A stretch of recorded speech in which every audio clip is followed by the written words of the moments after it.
On the first group for today, Jamie Scout with the members Marco Agonia, Jamie Alabin, Isaac Ramento, and Francis Vicente. Good luck, everyone. The floor is now yours.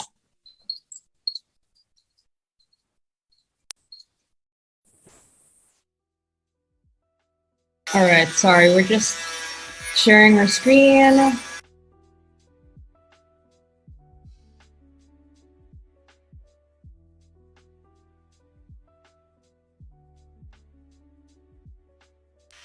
All right. Can I clarify the things with the timer? Do we just go ahead?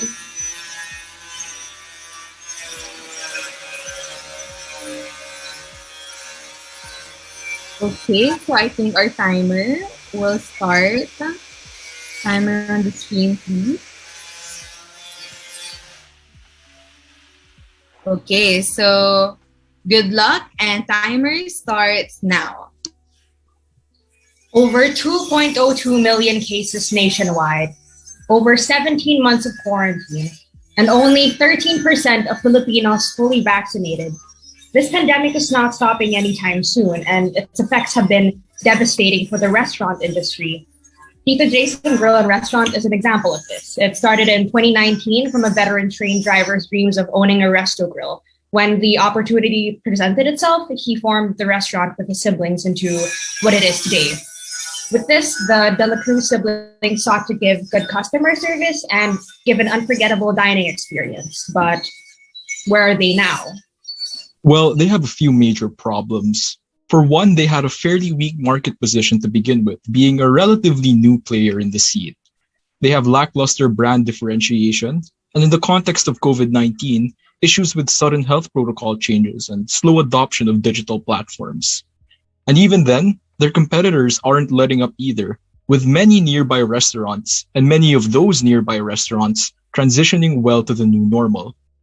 The question now is, how do we get Tito Jason Grill and Restaurant to flourish and to succeed in this volatile period for the restaurant industry? So firstly, let's dive deeper into a few relevant analysis models. So our SWOT shows us where the business is. TOES lets us know what strategies we can do through the use of the SWOT analysis. Our ANSOF shows us that we should focus on making the best use of the resources we have and the market we're in. Finally, IDA focuses our marketing efforts to offset our market weakness. So now from our analyses, we've crafted alternative courses of action tailored to address key issues in the business. These being improving takeout dining processes for both delivery and catering, revamping the restaurant's food offerings, redesigning the restaurant's menu, maximizing Tito Jason's Facebook page with customer reviews, reestablishing their brand identity, relaunching their digital presence by maybe creating an Instagram account, defining restaurant SOPs for efficiency, improving safety measures for in-person diners by acquiring a DILG Safety Seal certification, and streamlining health protocol, disseminating surveys to collect customer feedback, fostering a digital community for regular customers, maybe exploring becoming a ghost kitchen, possibly having resellers for food recipes, focusing on takeout during the day and in-person dining at night. So in crafting a cohesively packaged solution for Tito Jason, right, we decided to forego a number of our initial ACAs. So firstly, we reasoned that creating an Instagram account wouldn't make sense for the age demographic of the restaurant's target market.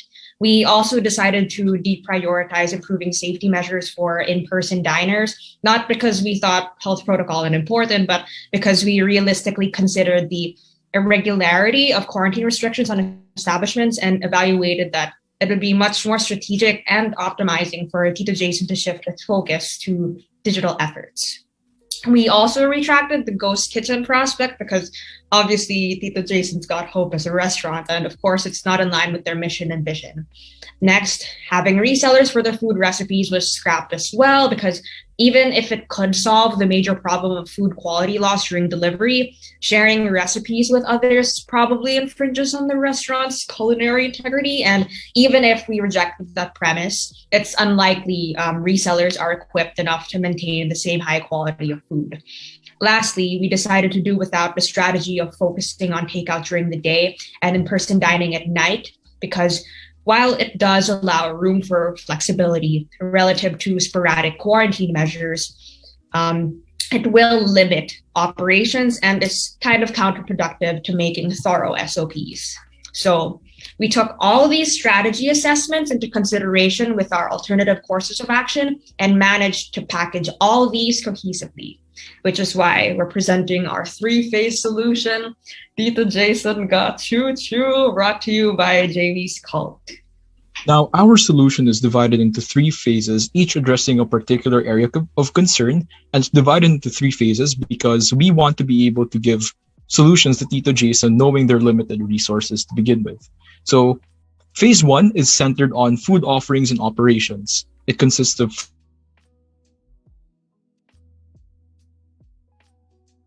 menu items, mainly prioritizing the restaurant's best-selling dishes, and offering set menus for customer convenience, easing their purchase decision-making.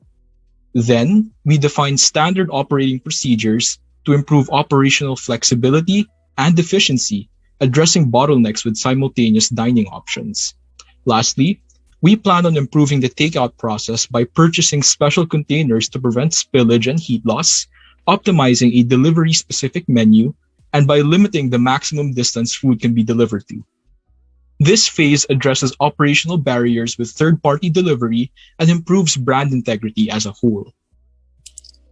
Next, phase two is designed to market the changes we've implemented in phase one. This particular phase has three key executions. Firstly, reestablishing brand identity.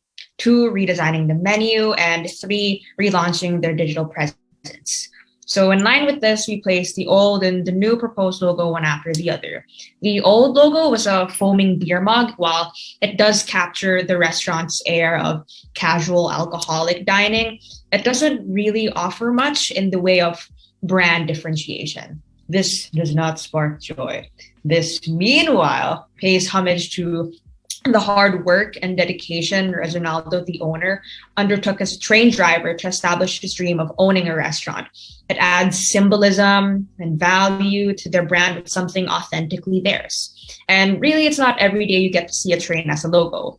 This one sparks joy. And this will also kickstart the marketing campaign to relaunch their digital presence. And as for their menu, we're making some changes to it to accommodate our reduced menu items and to work well with our refreshed brand identity. As you can see, it's a lot cleaner and more enticing to read, containing Tito Jason bestsellers for the most part. And this aesthetic can also be a guideline for their digital campaign publication materials. Finally, phase 3 is for sealing the deal and finalizing their acclimatization to the digital future. Here, we plan on giving discounts for customers who leave reviews on their Facebook page, disseminating surveys, and creating a digital Tito Jason community. Now, this phase is particularly brilliant because it creates a customer ecosystem for the restaurant. When you dine with Tito Jason, your input is valued and highly appreciated. Returning to the restaurant's mission of continuously enhancing customer satisfaction by understanding the customer's evolving needs, the reviews, surveys, and community space go hand in hand in addressing this. Customer reviews allow for genuine feedback regarding their Tito Jason dining experience. Surveys for R&D can target specific areas for improvement in this new business strategy. And digital communities maintain consistent contact with loyal customers as it improves the restaurant's information dissemination. This, overall, promotes sustainability for customers from the business perspective, ensuring that we're never really going to run out of potential customers. Tito Jason Grill and Restaurant has had a rough time with the COVID-19 pandemic. A combination of internal and external factors has placed it between a rock and a hard place in trying to achieve its business goals. With our solutions tailored to maximize the business's existing resources to respond to pandemic-related disruptions, Mr. Reginaldo de la Cruz's dream of owning his dream restaurant after decades of train driving is poised to be on the rails towards a bright and successful future. So relax, because Tito Jason's got choo-choo. Thank you very much. This is Jamie's call. We'll now be entertaining questions, if that's all right.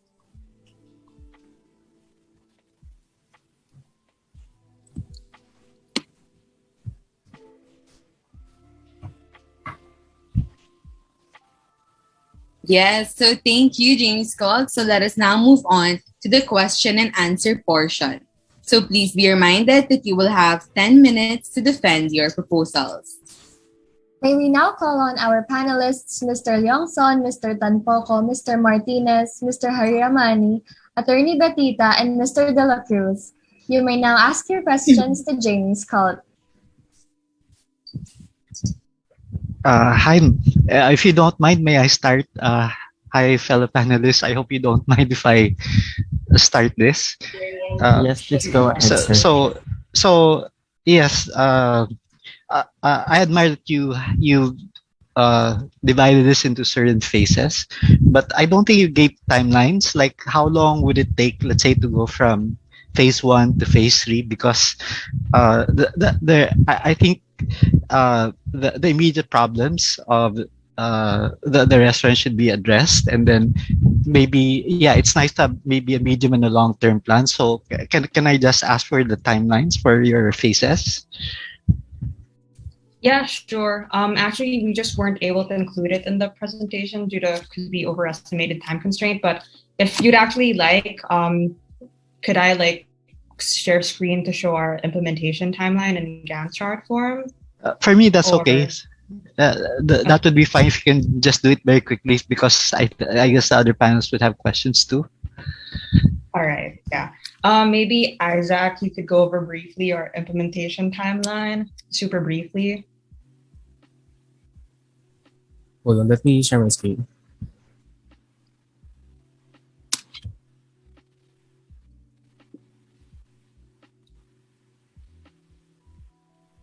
Can you see it now? Okay, so for the phase 1, we plan to thoroughly plan this for the first few weeks, like week 1 and along week 3, really revamping all the SOPs, reducing food offerings. And while that is happening, phase 2 can simultaneously happen through the week 3, where we redesign the menu layout, creating mock-ups for those template for marketing materials. And while that is happening, we can move on to phase 3 by setting up a digital community for having a community for Tito Jason and offering what do you call it, the social media activation of having free, or activation of having these kind of deals when you review on Facebook page, and also reestablishing the food offerings around week 5. So it's pretty much a straightforward simultaneously happening from each phases. Also, just to add another note, do keep in mind that while this is our implementation timeline, I think, and that's pretty parallel to the phases that we presented earlier. It's important also to consider that when we, I guess, propose this to Tito Jason, we don't want to restrict it in a linear sense. The way that we've structured phase 1, phase 2, phase 3 is conducive to be followed in that order, but also considering it in a sort of cyclical manner, just to ensure that the business maintains sustainability. For example, so we're not speaking the abstract, we define defining SOPs for the restaurant, and then we start marketing it, and then I guess with our third phase, getting information, getting customer feedback that could give us a lot of insight to maybe head back to phase 1, touch a few bases there. For example, see if some of our set menus need adjustments to the customer needs. So yeah, just something important to put out there. Okay, thank you, Jamie Scott. Thank you.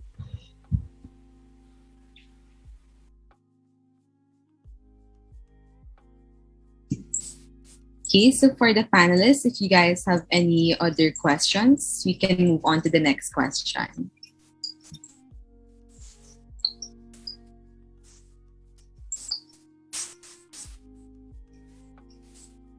Good afternoon, panelists. Can you flash again the menu that you prepared? Sure. Isaac. The one that you projected a while ago was just a sample page, right? Or is it the full menu already? Yeah, it's just a sample. It's actually the point there, I guess, is illustrations. Yeah. How big is this menu? I mean, the size of this particular menu. We decided to make it, I guess, landscape-wise. Okay, yeah, because I was wondering, because you said that you would want to specialize in the you would want to specialize the dinner, no? The dinner part in the dining area. So I was wondering how you group the dishes, because normally in restaurants when you eat, they're grouped according to uh, the type, no, fish, pork, Mhm. beef. Yeah. How did you arrange these menus? We just based it off the original menu. For example, it's indicated in the original menu. There's like some icons indicate whether it's like a best-selling item or not. I've mainly prioritized this just for the sample. If you're wondering about like purposes of categorization, we actually also proposed like the set menus that we have. Maybe we could go over to that slide. But again, this is just for purposes of illustration. Next slide. Okay, thank you very much. All right, thank you. If I may, or is it time's up for us? No, sir, you may move on to the next question. Okay. So when we look at your implementation plan and the strategy that you have nominated, these are more of the external strategy that you're dealing with customers. How about the internal strategy for the company when it comes to the operations, costing, supply chain? So have you taken that into consideration so that you could safeguard the prices that you're going to offer in the market? Yes, actually, when we consider our standard operating procedures and our other implementations, the standard operating procedures, this makes it so that we're a lot more efficient in terms of how we do in terms of how the restaurant operates. And for the most part, our cost cutting measures to make sure that we're still offering good value for the food lies already in the fact that we're reducing the menu items. This simplifies our supply chains, and it makes it so that we don't have to incur that many costs that we have to make up for by increasing prices, even during a pandemic. An additional note regarding the SOPs, I think it's also pretty conducive regarding an identified problem that we I guess earlier with regards to Tita Jason really is that during this time of pandemic, things are really sporadic. Having that sort of anchor with the SOPs, would, I guess, like really helps to like strategize operations for Tita Jason's. Okay, thank you. Thank you. Thank you. So for our panelists, we can move on to the next question if there are still any. Good afternoon. Thank you for your presentation. I took notice with your digital strategies, and you mentioned engaging through Facebook activations. So my question is, what is your content plan? Before you can get engagement or posts, you have to create content. So what do you recommend? Okay, at least with the current like content that's being produced by like because Tita Jason's main social media page is just on Facebook, so we look through those. It's been pretty irregular with regards to content. So for example, they just like post photos of the orders randomly. They would have like live streams of like the performance nights that they'd have. So we decided to maybe like remove these and then be more deliberate with what content to post for. So for that, regarding like marketing posts, we were thinking of having activations like coming back to the brand identity that we stated earlier. We really wanted to highlight the heritage or the origins of Tita Jason, because that was the key delineating factor that would provide brand differentiation for Tita Jason compared to the restaurants or eateries within that area. So in line with that, probably executions on highlighting the history of Tita Jason's, maybe some like testimonies from customers as well, just things along those areas to really amp up brand differentiation for Tita Jason. Thank you. Thank you. Thank you. So we can move on to another question if there are any from our panelists.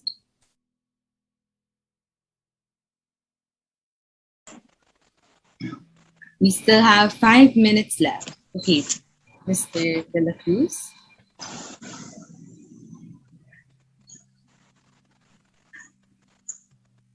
Can I again ask a question? Have you taken into consideration coming up with a cloud kitchen so that the business could expand further and have a better operations for the business? We've considered that option actually. It was in our explanation of the ACAs a while ago, but we ultimately decided against it because one of the main strengths that Tito Jason has is its what do you call it? Is that one, it's owned by a group of siblings, therefore they have more control over its operations. By outsourcing that to a cloud kitchen, we're going to reduce that kind of efficiency, that kind of control we have over what comes out of the kitchen. And second, we think that it would be contrary to what Tito Jason would actually want if he is Reginaldo, if he was an actual person, because this kind of food is not something that comes out of solely wanting to make money. This is the kind of business that you will do because you're passionate about it, because you want to reach people with it. It's been his dream, as stated in the case brief, to own this kind of restaurant, and we think it would be diluting that dream to outsource it to cloud kitchens, and it would be fairly difficult also to maintain the kind of quality control that they have, because it was stated that they also have good food to begin with, and outsourcing that to another kitchen is going to make things a lot more difficult for them to do.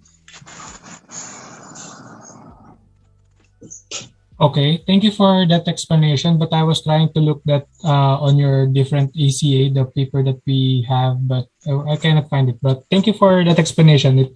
That's satisfactory. Thank you. Thank you.